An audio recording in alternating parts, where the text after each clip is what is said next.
can lead us off on that, Marc. Mm-hmm.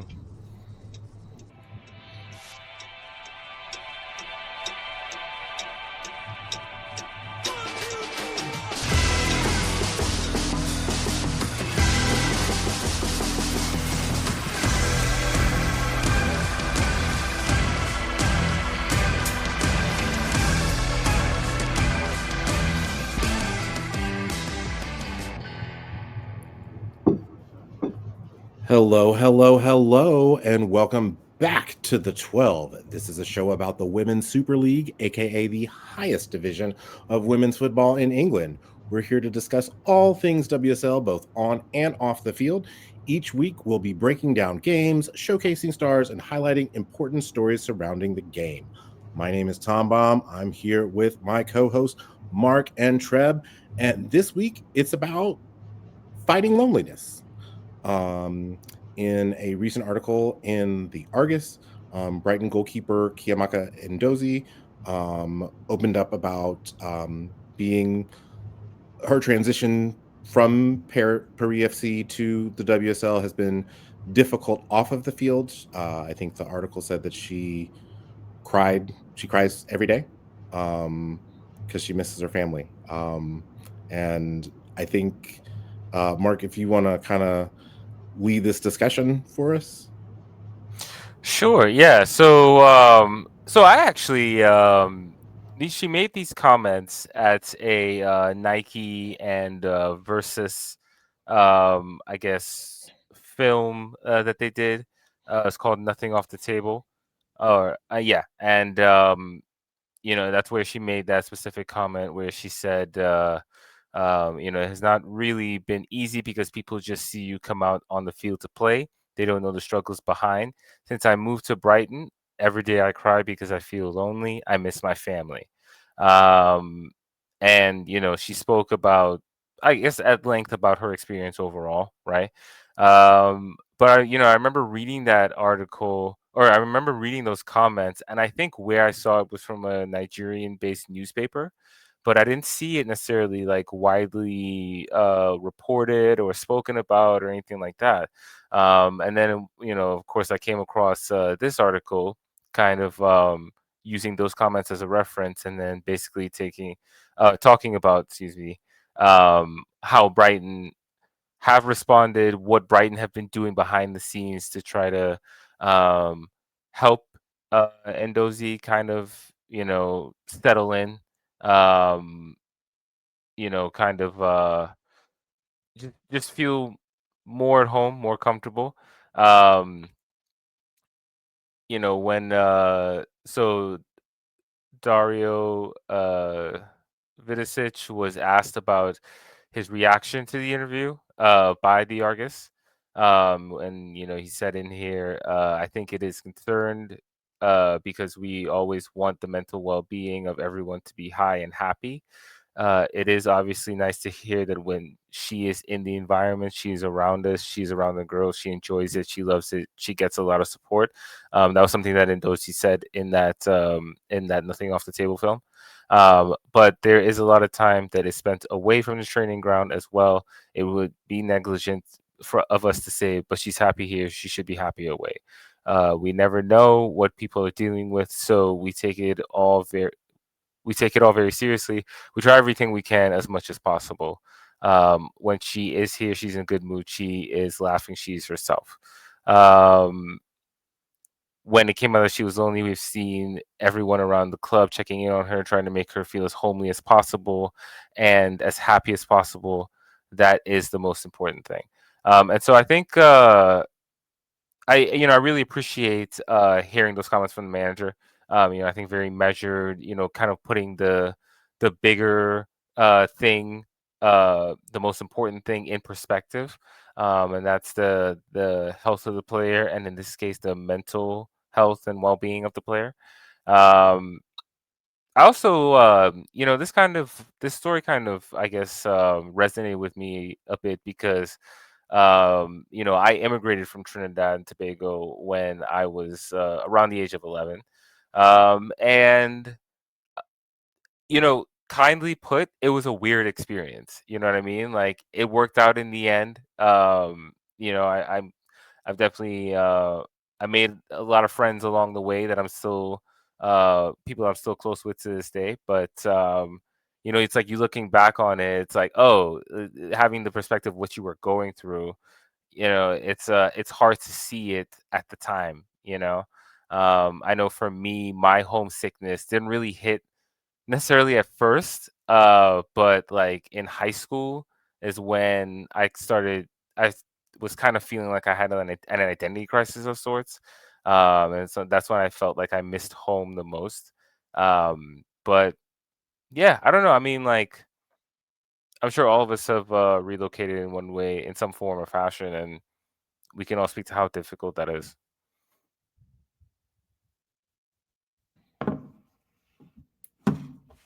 Trip. Yeah, I mean, like Mark said, we've all been there. I When we first talked about this article, like I remember saying, like I moved a short distance away from my family. I'm originally from the Bay Area in California, and I relocated to Los Angeles a decade ago. And for those that don't know, as big as California is, that's only I say only about an 8 hour drive, about an hour long flight. And even I, for the first month, like I cried a lot because it's like I missed you don't know how much you miss your family until you have to spend time away from them in an environment where you realize I'm now starting my life and I am now trying to build something for myself while also trying to keep them like rooted in my family and trying to do them proud. And then it's just it like at least for me, and I'm sure it's the same with Nnadozie, where it's like it's just those everyday moments, like those everyday interactions that you're used to having with your family. You know what I mean? Like for me, it was like I could drive down to my mom's house whenever I was kind of feeling down and maybe not even talk about what had me down, but just being in their presence and like being around my grandma and being around my sisters. And to go from having that every day to then like, okay, I'm feeling down. Who can I talk to? I have nobody. When I moved to LA, I didn't move here with friends. I didn't move here with family already here. Like I moved by myself to say I'm going to set out on my own. And I can only imagine how much harder it is when you have to move to a different country. Because again, like I'm talking about, I only moved an hour flight away. Like I don't even feel like that was that far away, but even I was feeling the homesick. And so like I can totally understand uh, what she's going through because to have to switch cultures, to have to switch countries, to not have your family support there, it's got to be hard. And as Mark mentioned, the thing that I really like from Vidicic was just his acknowledgement that it's not so much about the on field, but the off field. I think sometimes in professional sports, managers would have been like, well, she says she's happy here in our environment. Like, that's good, you know. But he acknowledged, he was like, yeah, that's good, but that's not enough. And we need to make sure that she's happy off of the pitch because so much of your life is going to be spent off of the pitch.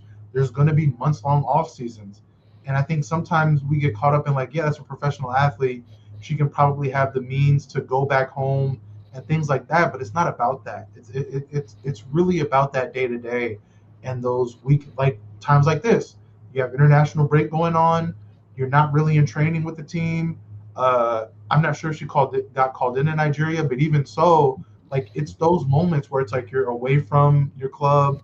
There's going to be moments like that, and to hear that the team reached out to her and is consistently reaching out to her, like that makes me feel so much better. And as someone who experienced it, yeah, they may not help because nothing can ever replace your family when you're really missing home. But it's good to know that at the very least, the team is trying to support her the best that they can, and that's all you can really ask for a club. And I really give props to her, and I'm really happy that she kind of said the things that she said because it's an aspect of soccer specifically that we hear about sometimes, but I don't think we've ever heard players really get in depth about just how hard it is to change countries and to come to a different league. And what comes with it usually is leaving your family behind, especially again, like someone from an African background. I would imagine it would be the same for an Alyssa Thompson. Her family is here in Los Angeles. Her sister still plays for Angel City. Her little sister still plays in the Los Angeles, youth systems of soccer, and this is where her family is at. And so I would imagine it's a little bit the same for her, where it's like there's probably that tinge of like I miss just that every day of having that support system. And so yeah, like my best wishes to her. I hope she starts feeling better. But I'm really encouraged by the club, because too often we sit here and we talk about clubs not doing enough. And I think Brighton, from what they've said, again, it's hard, I'm not there, like I don't know their actions, but from what they've said, and if what they said is true, they are doing everything they need to do to help her settle in, which I can appreciate.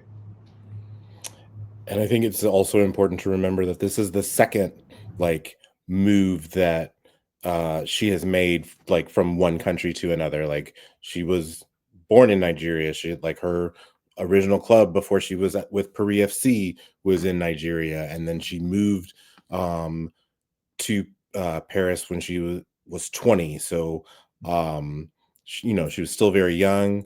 It wouldn't surprise me if like she had like an older sister, brother, mom, dad, aunt, uncle move with her to Paris. Also, like, who doesn't want to move to Paris? Like, there's that.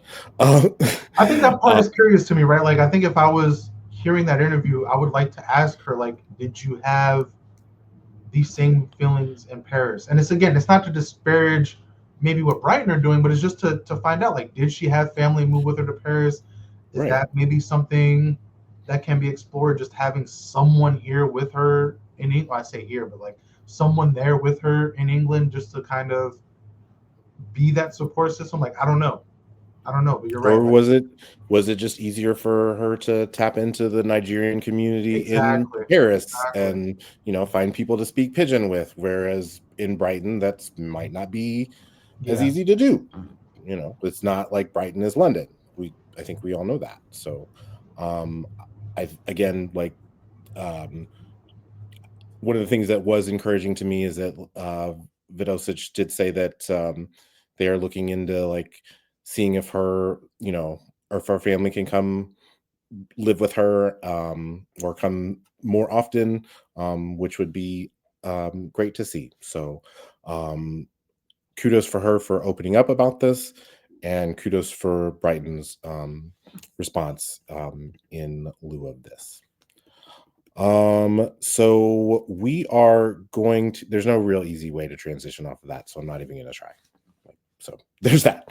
But we are going to dive into some WSL action from 2 weeks ago, because there's been an international break, and we're going to be very transparent with the audience.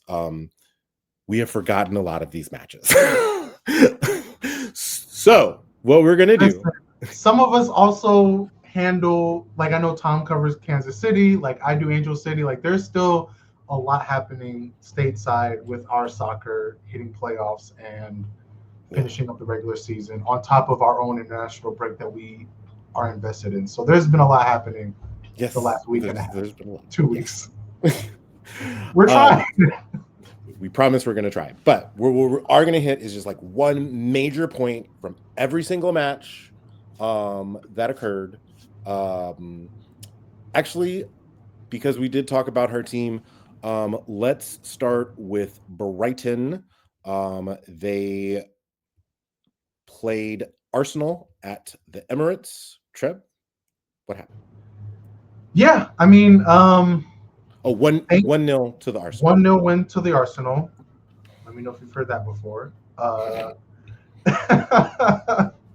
It's back in vogue, this era for the club. But yeah, the good news is we did not concede early, which had been the earlier trend to the start of the season. I think not so much the bad news, but just it was another one of those matches like we saw against Villa where they scored early, and it was a really ugly goal. Olivia Smith was able to get in position, got the ball towards goal, slight to middle, slight deflection off the defender to get into the back of the net. It wasn't the prettiest goal, but it was a goal.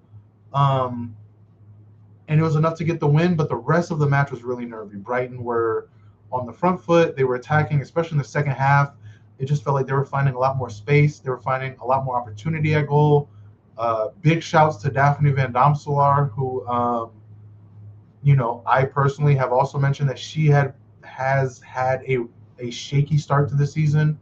It was the first match where she really stood on her head, gave us a few big saves. I think she really helped us keep that 1-0 result. but it was a win, but unconvincing, and it doesn't feel like their problems have been solved. This is a team that just the goals have dried up overnight. It feels like ever since that draw against United, they just can't seem to really find that consistency hitting the back of the net after a fast start in the first couple of games. I think for Arsenal, the big story this week, the big point is injuries. Really concerning how the injuries have shaped up the last week and a half. After the Brighton match, it came out that Katie Reed was dealing with a groin injury that had her pulling out of England's international break. Obviously, we all know Leah Williamson is still dealing with injury. Doesn't look like she'll be back until maybe late November, early December. Olivia Smith had to leave and get carted out of the Canadian international match with an injury that we now know, as reported by Arsenal, it was a hip injury. So they don't think it's too serious, but it's something that is likely going to keep her out, if not just keep her from starting in this next match coming up. And then we saw Emily Fox get hurt in Brighton, and we thought that would keep her at an international break, but she seems to be okay. She is playing full 90s for Emma Hayes out here for America. So, I mean, I can only assume that means she's okay. She looks okay. Doesn't look 100% for sure, but she also doesn't look like she's going to be missing much time. Um, but yeah, I think, and then of course we heard Daphne van Domselaar had to pull out of Netherlands, what they call not quite up to fitness. Which again, I think if you listen to the show, we've I've personally have felt like something's been wrong with her all year. Like she does not look the same as she did last year. So I'm not surprised that something might be wrong with her. But yeah, I think for Arsenal, they got the win. That was important. 3 points are always important. I think the last time we recorded, I mentioned that this was a very crucial 3-match stretch where they needed to go into Chelsea with those 9 points. So far, they have 6 of those points. They won their Champions League match against, who was it? Benfica, if I'm not mistaken. So they got that again, another win that wasn't totally convincing, but they got the win. But yeah, it's rough. It's a rough season. Thank goodness we won the Champions League last year because, I think it's just very clear that this is a team that needs an injection of talent and an injection of depth, especially after this last couple of weeks where we've seen so many players go down with injury. It's going to be interesting to see how Renee handles that going into Leicester away. You're on mute, Tom. You're good. Thank you, sir. We have to get back from international break too. It happens. As far as the prediction game goes, do we have to talk about this? Do we really have to talk about this? Every one of us called. Even the dog agrees we don't have to talk about this. Every one of us called an Arsenal win. So we each got 1 point. I correctly predicted that Nnadozie would limit Arsenal to 1 goal. I will say that was another thing that, because I know we said one big thing, so I didn't want to get too much into it, but that was another thing where it's like Nnadozie was very much, there were a couple chances that probably could have extended the lead to 2 to 3 goals that she stopped. And it was, again, like that United match where it was just going up against a world-class keeper on top of kind of struggling a little bit offensively that made the score line look a little less convincing than it could have. Because I think any other keepers in goal, we probably win that match 3-0, 4-0. But yes, continue. All right. Mark, let's go to your team. Your team hosted Spurs and got a win. Talk to us about that 1-0 win over Spurs. Yeah. I don't know how it was only 1-0 is really the main takeaway. I guess, yeah, that's really the main takeaway. I mean, they 27 shots with 4 on target. Like, obviously, that has to be better. The star of the match, Fatmov says it was Aaron Cuthbert, but to me, someone with eyes, the star of the match was Alyssa Thompson. Not Alicia Thompson, like every British commentator apparently wants to call her. I'm so angry. What? Anyway, let me not go on tangents. Alyssa Thompson friggin' cooked in this match. Like, poor Ashley Neville. There's one particular highlight from that match that kind of went viral. And it's Alyssa Thompson picking up the ball on the left, running, just completely running past Neville from a standstill. Neville tries to recover, sliding tackle. Alyssa Thompson lets her slide by, and then cuts in and takes a shot. That happened in the 3rd minute. Like, when I tell you, Alyssa Thompson was cooking this poor fullback from minute 1 almost. Like, but yeah, Flame was on high yeah. immediately. Like, you had Twitter talking about looking up her track times from high school. Like, that's how bad. that's that's how much Alyssa was cooking. But yeah, none of that. She did a lot of good, and like Chelsea in general created a lot of shots. But the goal didn't come until the 61st minute when Kira Walsh, of all people, not a noted goal scorer, decided to just fucking shoot, just fucking rip one from distance. And how often do we call for that, man? Like, just shoot. If you're gonna get time and space, just shoot. And it was a beautiful shot in the bottom corner. And that's all Chelsea ended up needing. Spurs kind of had a couple chances at the end, but this was, I don't. I guess you could say like Chelsea were in control. They definitely should have scored more. I will say, like, in years past, this is a match that Tottenham typically get like blown out in, and so them only losing 1-0, I guess, is kind of progress. Maybe this is a better Tottenham team than years past. But I don't know. I think we all refuse to believe it. I'm trying to convince myself. Like, we all are refusing to, like, I don't know, like that 5-1 at Brisbane Road is real hard to get out of my head. So, yeah.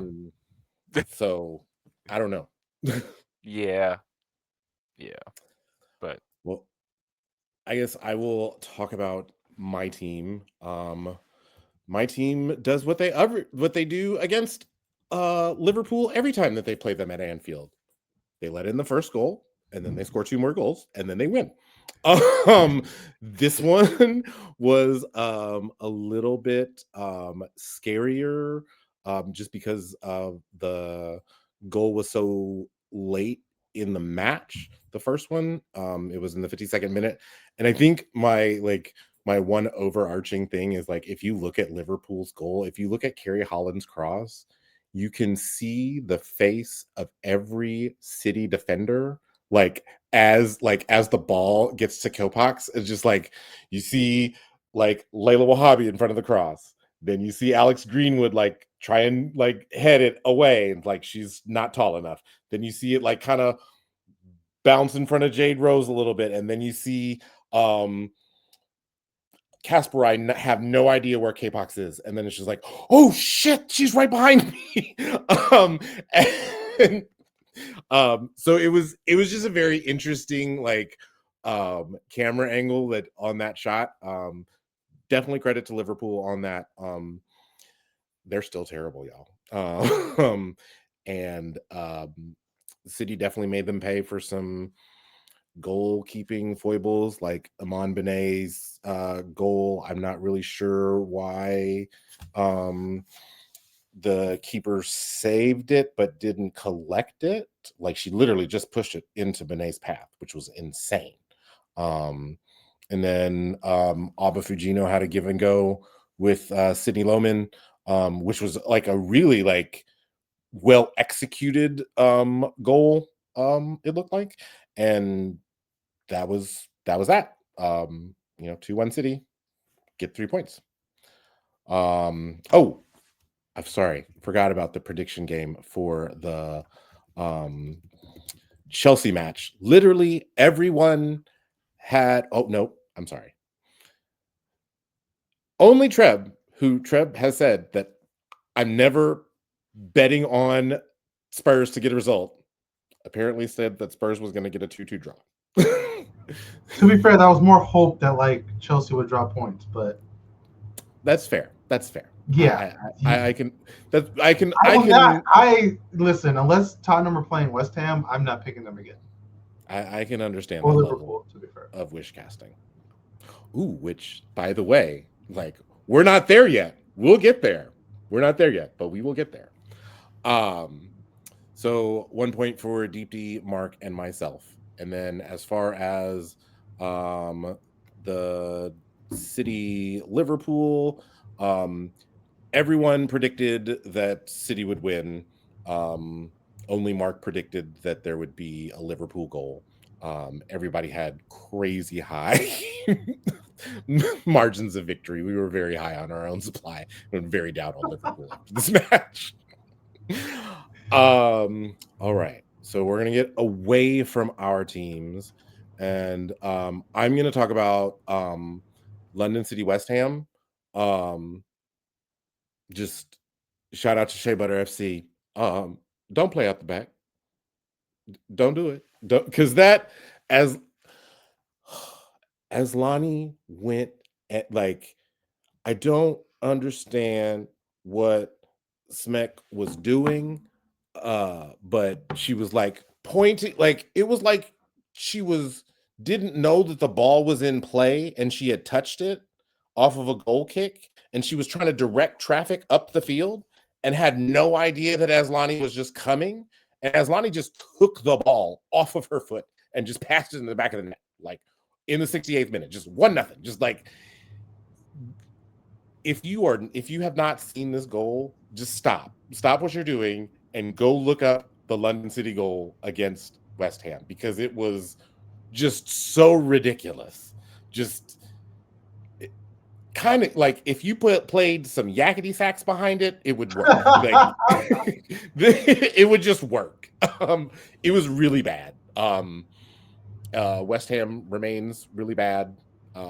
And yeah, I don't know what else to say about that, but I mean, where was the defender on that too, though? Because the defender didn't even let the goalkeeper know, hey, yeah, the person that like is in front of me is running towards the ball, running towards keep it you away, and the ball. Like, get hey, it out hey, now. hey. Like, the defender just kind of was like, oh, there goes Asllani. Okay. And it wasn't like, oh wait, she has the ball now, and that's like, what are you? This is, thank God for Liverpool being so bad, West Ham, because that's the kind of shit that makes you look like a team that are going to be at the bottom otherwise. Yes. Yeah. As far as this match goes, everyone predicted a London City win. Deep D correctly guessed Not like that, it would though. be That was. she correctly guessed a 1-0 scoreline, but that is crazy. Absolutely insane.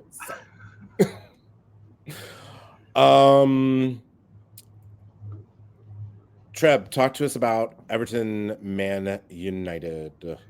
Yeah, that was a match that it looked like maybe we were going to get an upset in. I'm sorry, I had to pause to check if I was on mute because I thought that I was. Yeah, that looked like a match that we were going to get an upset in. Hayashi got a goal early. Everton got the score in the 16th minute. It looked good. Man United had a real slow start. Like, they did not look like they were controlling a lot of the ball. They finished the match with 66% possession, but they weren't doing anything with it in that first half. It just did not feel like Everton was keen on letting in some shots and letting in goals. And then the second half started and Millard happened. And that's the difference when you have a player that can create something out of nothing. And Millard got the first goal for the equalizer in the 62nd minute. And from there, the floodgates opened. Kitagawa was awarded with the unfortunate own goal as a free kick kind of pinballed off of Everton defenders and into the back of the net to give United the lead. And from there, it was the Jess Park show. She got a brace late in the match to extend it to 4-1. I feel like it was one of those matches where 4-1 doesn't really do Everton justice, because I think it was a lot closer than that. But at the same time, like, almost only counting horseshoes and hand grenades. So, Everton had the chance to upset one of the hottest teams in the WSL right now, and they couldn't do it. And uh, I think it also is a continual credit for Valentillas Joyce because you were lucky enough to get that one goal past her, and I think if you're going to beat United, it's going to have to be like a one goal kind of deal. You're going to have to beat them Smash and 1-0. grab. Yeah, like you're going to have to because she doesn't let in many, and she showed it again this one where after that first one she shut it down, and Everton couldn't do anything. They couldn't extend their lead because, like I said, Everton were controlling that first half. It looked like they probably should have had 2 or 3, and they just couldn't get it done, and they would have needed those goals because, like I said, when you have a player like Millard in front of goal, just creating the way that she does, you always have a chance in matches, and she did just enough to help United get the win, and they continue their win streak. I believe they are sitting in third right now, so they're only 2 points off of Chelsea. Only 2 points off of Chelsea, so it's a tight race in that top three right now. Um, yeah, kudos to United for keeping going. I'll be honest, I'm one of those people that's like, I'm still waiting for the other shoe to drop for United. I don't know why. Like I feel like this was a team that was able to get into third last season because they don't have enough players for Yeah. all of the matches that they're going to play. It just feels like this is a team that is continuing to win in spite of everything saying that they shouldn't. And you just wonder how long they can keep this up. But at the same time, like maybe they keep it up for all 22 matches. And maybe I don't know, maybe like I don't know. Like they are an anomaly to me because like I said, I'm still waiting for that other shoe to drop. I'll be interested to see where they are going into that January, like that winter break ish. Maybe they bring in some players in that winter transfer window, but they got the win the 2 weeks. I almost said this past week. 2 weeks ago, they got the win against Everton, 4-1, done and dusted, and now they move on. Here, let me see who they're playing next because I feel like they're starting to hit a interesting part of their schedule. I could be wrong.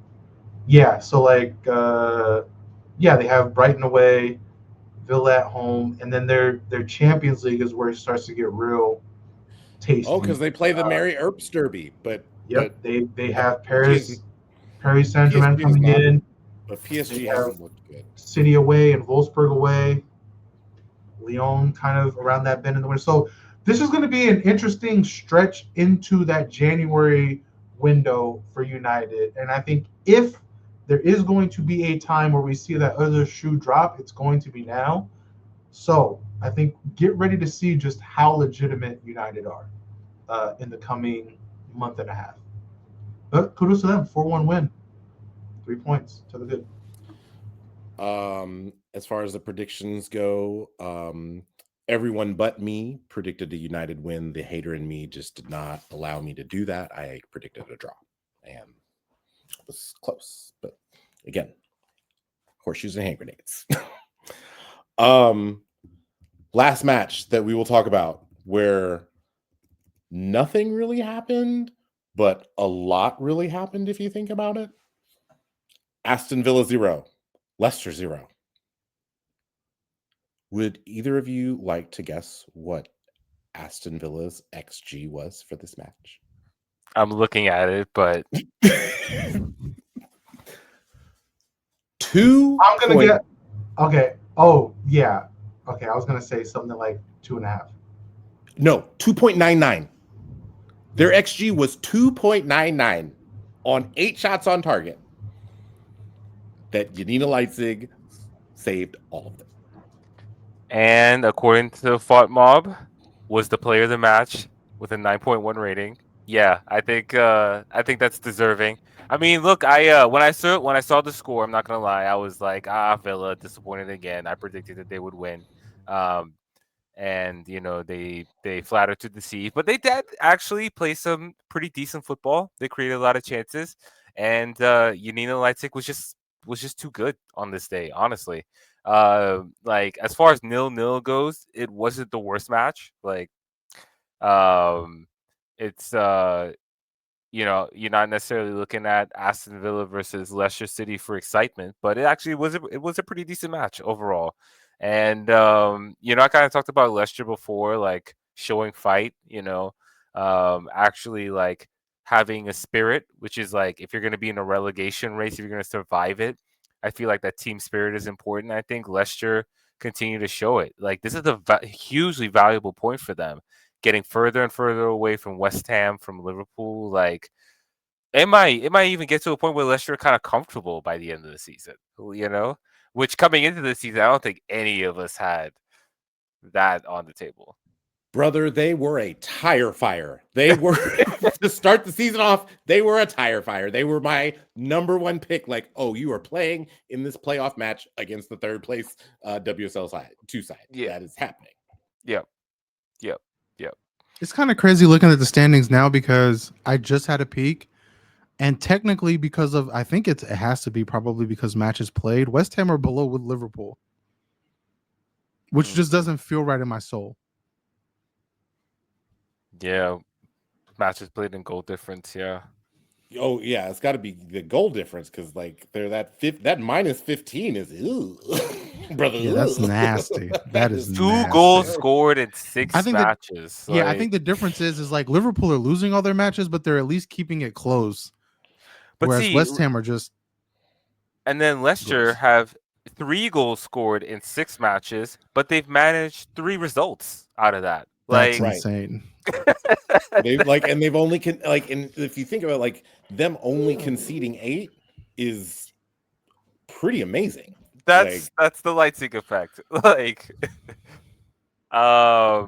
yeah, that's kind of my main takeaway from this match. Like on the surface, with the teams, it's not necessarily the top billing of the weekend, but actually like a pretty decent match overall. And I think like 2 teams that are like, I'm curious to see where their paths take them as the season goes along. Yeah, I would be interested to see like how Villa takes this match. Like how does Arroyo like build the squad around coming back from the break was like, okay, is it one of those things where like our performance was good, but the result wasn't great? And we want to continue the performance, or is like, oh, we're gonna throw this out, like we're not even gonna talk about it anymore, and it's just on to the next match. So I will be interested to see what her approach is on that. No one got any prediction points on that because we all predicted a Aston Villa win, so a bunch of zeros. So to recap, after match day 6, Deep D and I are tied on 26. Marc is sitting at 22. Treb is at 18. No one's super far away. No one's like broken out a lead. No one's pulling away, but I'm gonna have to make some interesting choices coming up soon if I don't figure it out. Right.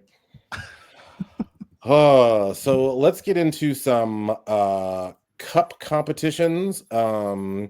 The top 3 from last season participated in some UWCL competitions. It appears that Chelsea dispatched Paris FC 4-0 at Kings Meadow. Man United went to Atletico Madrid and got a 1-0 smash and grab. Arsenal went to Benfica and got a 2-0 result there. Asking you all, did either of these results tell you anything about either one of your teams or even Man United? Well, so I'll just touch on just Chelsea real quick. Like they scored 3 goals in their previous 3 matches leading into this match, and like they created a bunch of chances, but it felt like all the missing in front of goal, bad decisions in final third and so on. And this match just kind of felt like a release. And I kind of want to highlight Thompson again in this match because another good match. She didn't really cook like she did in a previous match, but she was good. But the goal that she scored, I thought was really encouraging because Like, it was kind of a build up on the right. You had Sianushkin, who normally midfielder playing right back. She gets the ball, and you can see Alyssa Thompson on the far post, like kind of hunting, kind of like waiting in position to make that run. The ball doesn't come, and so she kind of retreats, and the defender is looking at her the entire time. But then, like, they move the ball around a little bit, and Kira Walsh just kind of fires it across. And Alyssa Thompson, despite the defender watching her, despite the defender knowing that she's there, beats her to the spot and gets a tap in. And I love seeing those kind of goals from forwards, because to me that's like the instinctive off the ball stuff. That to me was really encouraging, and like that's how you become a consistent goal scorer. Like, the Golazos are great, obviously, like we want those, but to see somebody, like, to see her, you know, having that awareness, like knowing where to be when the ball's on the other side, knowing how to time a run and all that, like that's super exciting. And then Sam Kerr scored, Big Sam is back. I have a feeling that she's gonna start pretty soon. But hasn't started yet. But yeah. But the match that really was interesting to me from this round was Atletico Man United. Because it's like the two kind of perennial third place team. I mean, like, Man U's in that top four for sure. Atletico's like kind of perennial third place team for those leagues. So I kind of wanted to see like how they matched up. And I mean, it's another win for United. They just keep doing it. Yeah, I don't know how United keep doing it. I think they keep getting away with it. We keep letting Marc Skinner get away with this shit. How? Yeah. I listen to all the United fans out there that may be listening. Like, I'm sorry we don't fully believe in your team, but we don't. I don't know. We don't. Yeah, like, I can't even explain it. Like, I'm not even gonna sit here and try to make up some bullshit to be like, well, actually, this is like no, I'm gonna just be real. Like, I just don't know what it is in my bones. I just don't feel like they can keep this going, right? It's just like I just don't feel like they can keep this going. And like I said, this next month and a half is going to make me a believer, or it's going to prove me right. I feel like. So we'll see how they do. I think from an Arsenal perspective, it was a win. Like, I mean, I've said it before, like, this stretch was going to be super important going into Chelsea. I think we need to have that confidence back. The first goal was real flukish. But they also controlled the match. Like, they had a lot of good chances early on, kind of like the way that they played Lyon, where they had a lot of quick chances, a lot of early looks. They couldn't get into the back of the goal. They got that fluke goal for the first one. It's still credited to Beth Mead, which, like, I don't know, that might be low-key own goal, but it is what it is. But the second goal was really nice. I think that the second goal was like Arsenal at their peak, a really good free kick from Chloe Kelly. Just everyone is thinking that it's going to be this high cross in, and she just literally passes it through pass to Alessia Russo. I almost called her Alessia Thompson. I don't know what the fuck I'm spoken. To Alessia Russo. All this Thompson talk today has got me messed up. To Alessia Russo. Yeah, like, it was just a really good, like, through ball pass to Alessia Russo, and she just put it into the back of the net. Really clinical finish. Really professional 2-0 win against Benfica. I think coming into the match, like I had said, Benfica was a good team that you should definitely fear. But if Arsenal are playing their game, an easy team to get past. Benfica only really threatened one time with that free kick that they had that was almost headed in. Couldn't get the header right. But yeah, I think just as far as what it told me about Arsenal, like, they just need their confidence. They need wins. Like, this is a team that just needs wins, and after the last week and a half, they need health bad. So we'll see what they look like going into Leicester away. But I still maintain, like, they need these 3 points. They need to not lose pace with Chelsea, because, like, right now they are in a spot where if they want to have any hope of catching up in that league title race, like, they're going to have to beat Chelsea these next 2 matches. And more importantly, they're going to have to not drop points against anyone else. So they're going to have to get that win against Leicester and go into that big Chelsea match riding a 9-point wave. But it was good. It was good to see the bounce back after the tough Lyon loss, because I think, again, like I talked about, like I felt like we gave that away more than Lyon took that. Like they have great players, and you can't give great players easy opportunities the way we did. But again, I think we gave that win to them more than like they broke us down and beat us. Like we beat ourselves in that match. So to bounce back, 2-0 win. We'll see how the rest of Champions League goes. Then I guess we have to talk about this Subway Eat Fresh Footlong with the Cookies Cup match that City played against Newcastle. I'm gonna be real honest. I didn't watch this match. I didn't watch highlights of this match. All of a sudden, like my phone just keeps on pinging, and it's like FODMOB notifications. What? Like while I'm at work, it's like, what the hell is happening? And it was like penalties. We went to penalties against Newcastle. What is happening right now? Newcastle almost got that one too. I watched that match. Real lucky to get 2 points from that one. I mean, I guess the overarching thing is like, thankfully, like based off of the what the group is, like the only other side is that you would fear would be Everton, and they already got one result against Everton already. So because it's Newcastle and Nottingham Forest, like two championship teams. So you would expect City to, like we've talked about, the gulf in talent, and I think that this is one of those like matches where like this is why you play the match, like because like anything in sport, literally any result can happen when you line up a team and have the ball and roll out.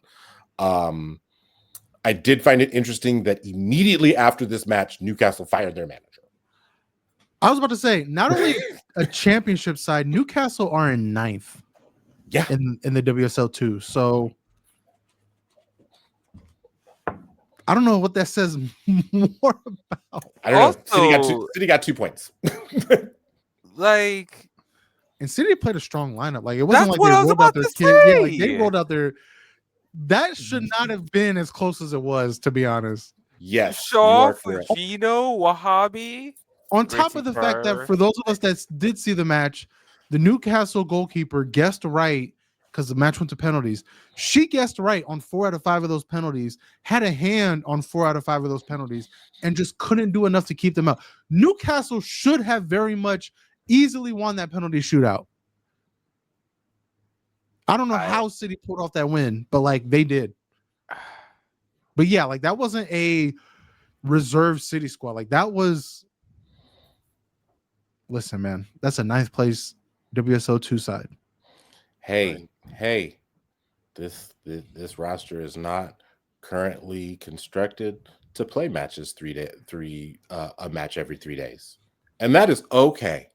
That is okay for this season.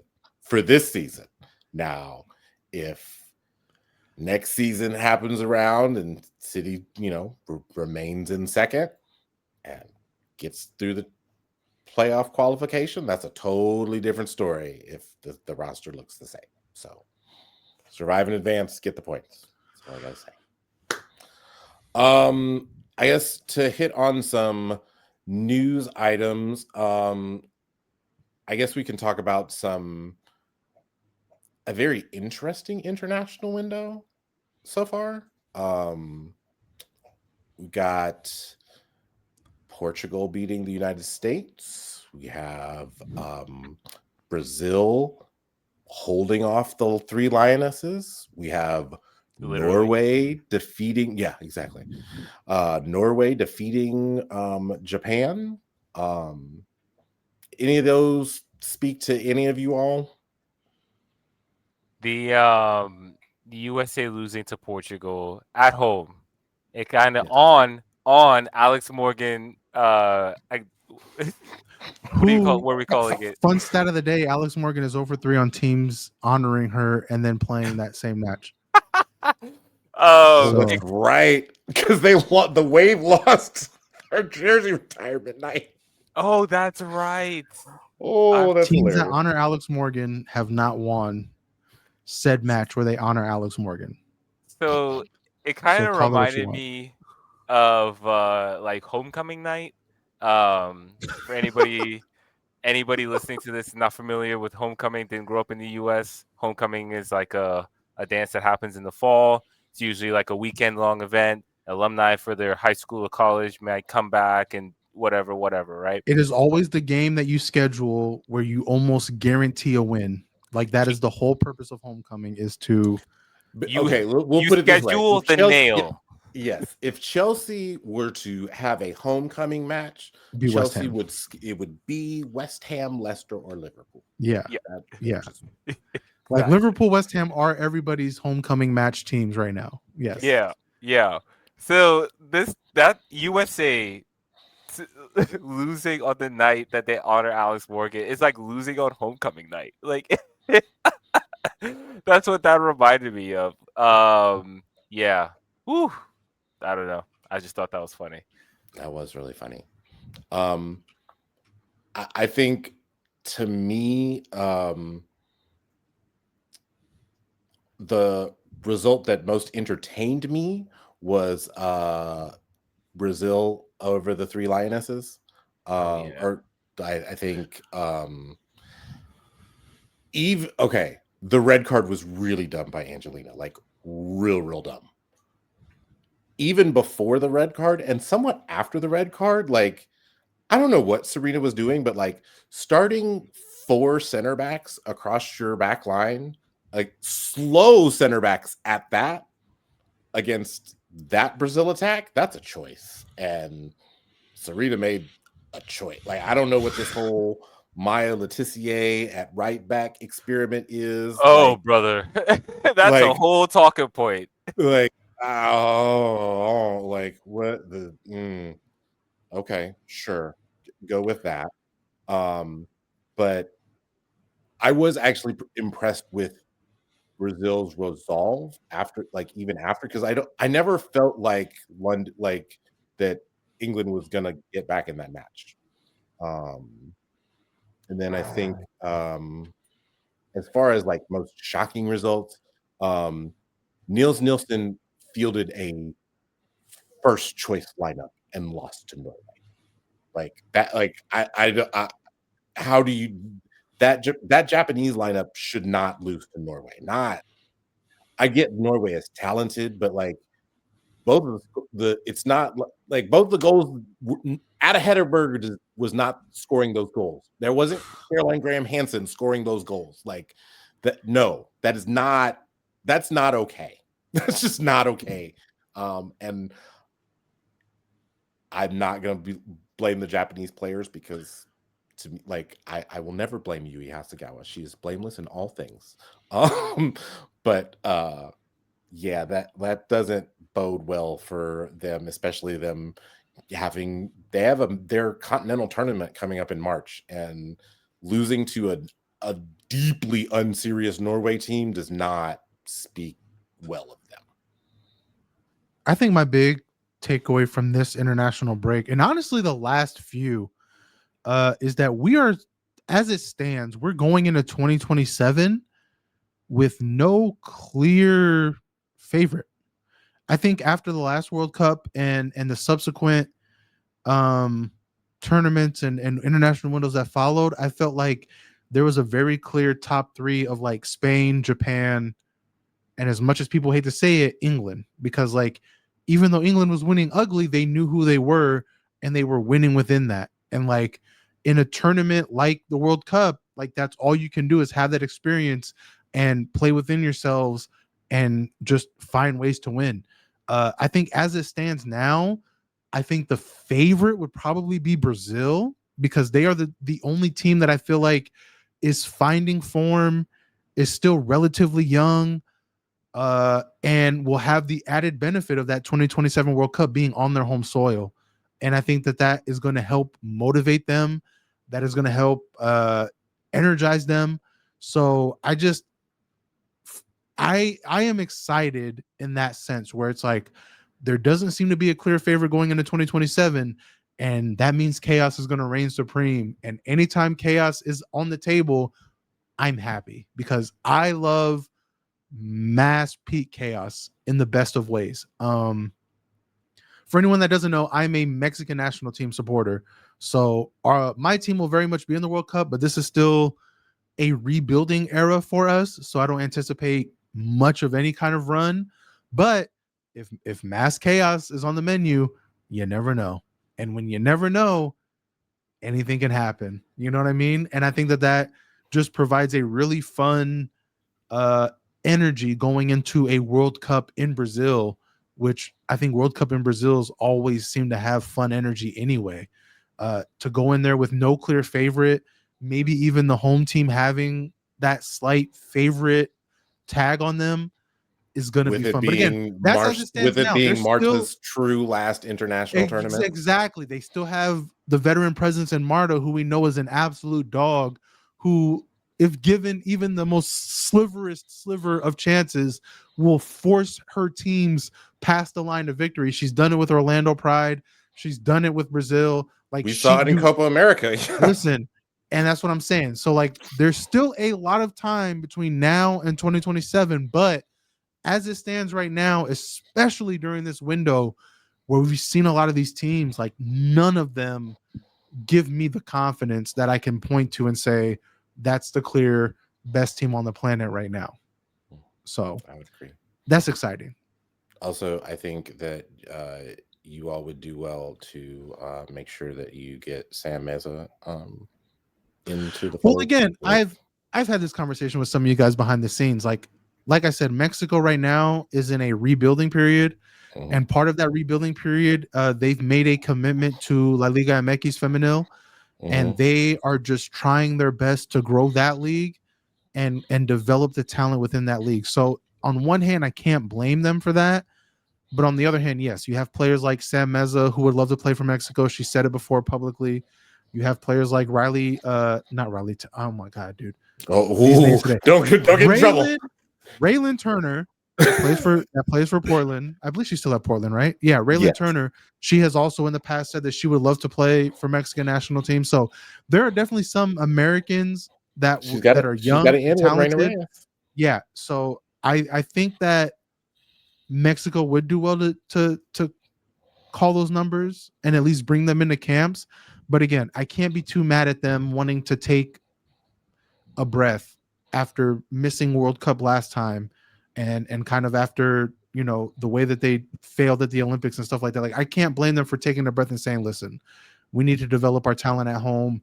We need to make sure that the foundation of what we're building is strong, and then we can focus on the future. So, you know, it's always tough as a fan to have to deal with like how that looks, but they have looked a lot better in recent years, like the last couple of years and months. I'm excited to see where they go, but just as a whole, like, you just never know. I just don't feel like there's a favorite. And I think lastly, what I'll say is I think that the US should be a lot more worried about that Portugal loss than they are. I think there's a lot of excuses being made and a lot of like sweeping under the rug. I don't think there's a lot of American fans that realize you guys are very vulnerable right now. And that's even if you have your best players playing at your best. That is not the early 2000s team. That is not the 1999 US team. Like, that is not. It's not even the 2015 team. That's what I'm saying. This is not like Megan Rapinoe, Kristen Press, Tobin Heath, US women's national team. Like, you guys have some immense individual talented players, but they have, like, that Olympic gold medal run was really great. Even that run was really ugly. So, like, if you don't find a way to really play together, you can't really do what you did at the Olympics in the World Cup. Like, it just, for some reason, it just doesn't work like that. But we'll see. Like I said, like, that's what makes it exciting, is it's a wide open field going into 2027 as it stands. And I love that. I love that. Oh, also, I get well to Michelle Adjumong. Yes, another Arsenal adjacent injury that happened today. Yes. When they were playing the Matildas, was hurt. Stretchered off the field. I hope that she's going to be all right, because that was not. Unfortunately, Sarah Weigman said that the injury doesn't look good. And I think that anyone that saw it live, yeah, like, I think the biggest fear are those three letters that we hate saying. So I'm not going to say it, but I hope, much like the Emily Fox injury, it just looked a lot nastier than it was. you know. Yep. So I send Michelle all the best wishes and hope she gets well soon. All right. Well, let's get back into WSL action, just like the players are after this international break. We have all 12 teams in action. We are starting on Saturday at Stamford Bridge at noon local time. Chelsea will host WSL debutantes London City Lionesses. Let's go around and see what we got for this match. Mark, how are you feeling about your club? I'm gonna say 2-1. I'll be honest, I don't expect this to be terribly convincing. I think we'll still pull out a victory, but like I'm not sure what the lineup is gonna be. You know, it just kind of feels like it could be a weird match, and I'm kind of concerned about London City's form. But I think that Chelsea should still win that match. Treb, what you got? I'm kind of with Mark in the sense that I don't know if it'll be like the typical convincing Chelsea onslaught. I have them winning 3-1. I was gonna say 2-1, but I'm sitting here. I'm like, nah. Like I think Sam Kerr comes in second half. She probably gets a brace. You know, I agree. London City has been in some great form recently, but just we've seen it time and time again. Chelsea are just too deep, too good, too talented. And they're at home at Stamford Bridge, which I mean, I guess is an interesting point because I think Chelsea are one of those teams that plays worse at their quote unquote bigger main stadium than they do at Kingsmeadow. So yeah, I'll stick with the 3-1 win. I think they get the win, but like Mark said, I don't think we come away from it being like, oh my God, like that was a dominant Chelsea performance, vintage Chelsea, as they would say. I think looking back at London City's like last handful of results, they've basically just been like sneaking goals, like even even their Leagues Cup match against Crystal Palace, like that was the last time that they scored multiple goals, and then like every other time they just scored a goal, and the Liverpool goal was extremely dubious. The West Ham goal was also just laughable from West Ham, and I don't think that Chelsea is going to give them that. So I'm taking Chelsea for a clean sheet 3-0 at home. That is fair. Also on Saturday, Man City host West Ham at the Joy at noon local time. I have no reason not to believe that City does not score 4 goals in this match. I was just about to say, it feels like a 4-0 kind of match, right? Like, Yeah, is that what we're all going to go with? Just 4-0? that's literally the first scoreline that pops in my head. I'm going to say 3-0 then. Fuck that. No, I got to, you know what I'm saying? I can't go with 3-0 is like, yeah, it's got to do something different. I think that Vivian Asai has been. I don't think that her goal scoring form has necessarily like carried over from last season, but I still think that she's been influential. I know that Shakira Martinez still hasn't been in form perfect. I don't see them having a whole lot for City, honestly. So I don't see them having anything for City. Yeah. We will move to Sunday. All of these matches will be noon local time. 4 a.m. West Coast kickoff. You gotta love it. Whoop, whoop. We will start off with Villa Everton at Villa Park. Treb. Oh, why are you starting with me? I need to I don't see know. what everyone else chooses so I can. This is the third. This is the third match. I predicted first the second one. Mark did You're right. Yeah. the first Okay. one. God, dude. This is hard. I'm gonna. Oh man. I'm gonna say 2-1 Villa win. God, part of me wants to pick Everton to win, but just long international break, coming off of that big time loss at home to United. They aren't really the strongest team, and I feel like just coming off of that break, given the results of last matches, like Villa probably feel a lot better about themselves in that like onslaught of shots against Leicester, even though one didn't fall. And they're back at home against Villa 2-1 win. Yeah. I have Villa winning this 4-1. I think I would never trust Villa to get 4 goals. That's crazy. I feel like Have they scored more than 2 goals all season? No, keep talking. I feel like I don't feel like Everton's defense is as good as Leicester's. I definitely don't feel like their goalkeeper is as good as Leicester's. So I got 4-1 in that particular match because I think that if Arroyo spins this right, she'll be able to say like, hey, these teams, like, we did okay against these teams. We knew what we were doing. Villa has scored more than 1 goal one time this season. To be fair, their match against Liverpool was postponed. So, and they were playing outside of that, they've had some pretty tough opponents, but they've only scored more than 1 goal in a match one time this season. So you're giving them 4 in this one. Yep. Okay. I'm just making sure. I'm just letting you know the stats. Appreciate it. I'm gonna go for a 2-2 draw. Ooh. Because I don't know how much I trust. I could see a 1-1 draw.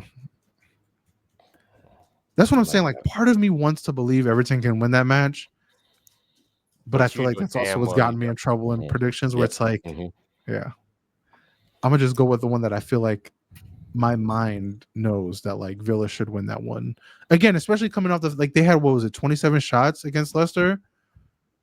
Like they're back at home. Yeah. I don't think Villa or Everton have the juice to keep up with that. So, All right. So then we move down to the South Coast. Brighton hosts Man United at Broadfield Stadium. Again, noon local time. Mark, kick us off. What are you thinking? I'm gonna say 3-1 United. Yeah, I think their good form continues. I think Brighton. Yeah, I just think United are a better team. I think had Michelle not been hurt, I would have been more inclined to pick Brighton on the upset. But going into that match with no Michelle, I don't know if Brighton have enough to get. I mean, getting past Fallon and Joyce is a tough enough prospect. When you don't have one of your main sources of attack, it's probably going to be almost impossible. I think 2-0 United win. I have this as a 0-0 draw. I think really? Because I think that this is the premier matchup of the two premier goalkeepers in the league. True. So I think that whatever shots they come across, they're going to be able to equal. I do understand that, United has more attacking talent, particularly with, I don't think that Madison Haley is fit. So I think that that's part of their Brighton's issue as well. I don't see any goals being scored there. I see Millard forcing a goal at least. Okay. But that's just me. But I get it. Again, it's my inner hater, and it is United. Hey man, listen, I know exactly what you mean. Right. Okay. And then at the King Power Stadium, Leicester host UWCL champions Arsenal. Yeah, I got this one as a 2-0 Arsenal win, but a nervy 2-0 Arsenal win. Like they probably don't score in the first half and score both their goals later in the second half than they would like. But I still see them getting the result on the road. What you got, Treb? Injuries have me worried for this one. Like we are just not a healthy team right now. That said, I think you're right. I think it's a very nervy match, and I think we win 2-1. I think we let in a goal. As much as I would hate to say it, I think it's either going to be Van Domselaar at less than healthy, or it's going to be a Borby match. Because as we know, adding to the injury, that's right, Manu has the season-ending ACL injury, so it's real thin at Arsenal right now. But who's scoring for Leicester? Like, I mean, yeah, you can say that. Arsenal but again, is like, more likely Arsenal to score been, for Arsenal, or excuse me, for Leicester than Leicester. I think that's what my worry is that it just takes one fluky, close free kick to like deflect weird off a lot in Wibben Moy, or like, you know, off the back of Steph Catley's head, and it goes in for the goal. Like, you know what I'm saying? Like, I just always prepare for the flukiest of flukes. So 2-1 Arsenal win. It'll be nervy. We'll get the 3 points. We'll go into Chelsea not that far behind, and we'll see how that looks. But injuries have me feeling real down right now. I'm not gonna lie. Mark, what you got for us? You know, I've been saying for weeks now that I need to believe in Leicester, and I'm gonna do it. 1-1 draw. Ooh, all right. I think 1-1 Leipzig draw. continues her excellent form, and I think she frustrates Arsenal. Okay. And finally, to round out the weekend at Brisbane Road, Spurs host Liverpool. You called it. You called it, Treb. I said I can't go for Tottenham unless they're playing West Ham or Liverpool. I feel like this is a win-win for me. Because either Tottenham wins and I get the points for the prediction, or Tottenham loses to Liverpool and I can laugh all weekend long at that. So, 2-0 Tottenham win. I feel like, Liverpool is in the you're gonna have to show me camp. Like, they haven't won a match all season. They came close against City for sure, but even that match, I still can't get over saving a ball that was so obviously going out of bounds, and then not even collecting it and saving it, but bouncing it right back to one of the hottest 18-year-olds right now in terms of like goal scoring. Like, she is catching form, and you just give her the most clear look with you 10 feet out of goal. Like, that is while she was unmarked. Winless behavior. That is winless behavior. So Winless behavior. 2-0 Tottenham win at home. If not, I can laugh at Tottenham. It's a win-win for me. I'm good.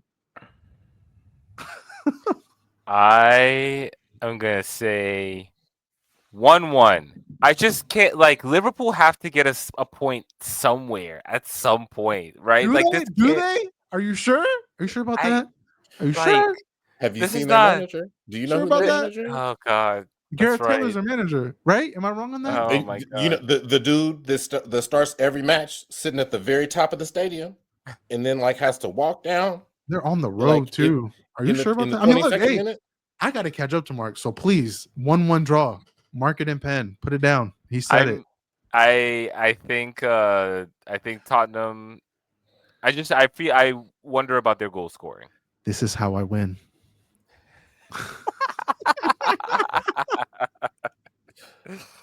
I mean, Beth England isn't scoring, but Vika Tamberg is. Tinka Tamberg. This smells like a Beth England kind of match too. I'm not gonna lie. Yeah, It smells like she's gonna get like an 88th minute goal, and you're just gonna be like, it's like I have 3-0 to Spurs, the home team. I think that between the two of them, I feel like they'll get 3 goals or 3 goal contributions, even if that means that maybe Jessica Nas scores a goal or hasn't. And I think that Martin Ho has found a way to kind of unleash her way more than Villaham ever did. So, yeah, I got 3-1 Spurs in this one. I think that, yeah, I feel fairly confident about that.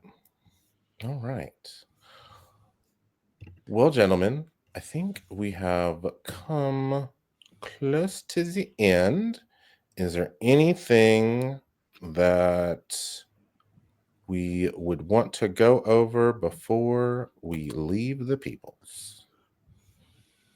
Shout out to September WSL Player of the Month, Aggie Beaver Jones. I found out about that late. I was not expecting that, to be honest, but shout out to her. And then Bon Pastor getting the customary Manager of the Month. I feel like if you manage Chelsea, you're gonna get 1 or 2 of those. That's crazy. Season. Yeah, I feel like that's listen.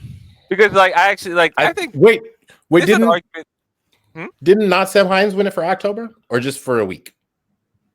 It might have been manager of the week. Yeah. Wait, they did a Manager of the Week? I don't think they've done October yet. Oh, okay. October's not over. True. Well, it'll be over by the time. No, it is, but I think they did because by the time that they play matches, the matches start, they'll be November 1st or something. Yeah. I guess. So I think he did win Manager of the Month for October. Okay, well that's. Oh, I'll give credit to that then. Yeah, fair enough. I can look it up. Somebody vamp real quick. Let's see.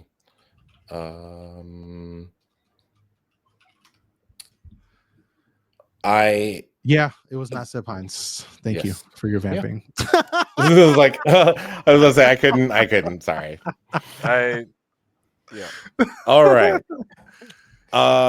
You can find this show on Apple, Spotify, YouTube, wherever you listen to podcasts. Hit the follow button, hit the subscribe button, stay up to date when new episodes drops.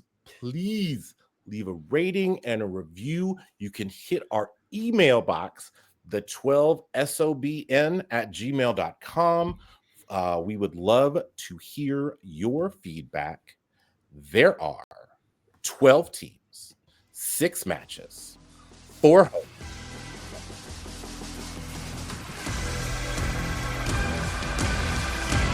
I'm going to call an Etsy witch and see if I can't get some help going for Arsenal.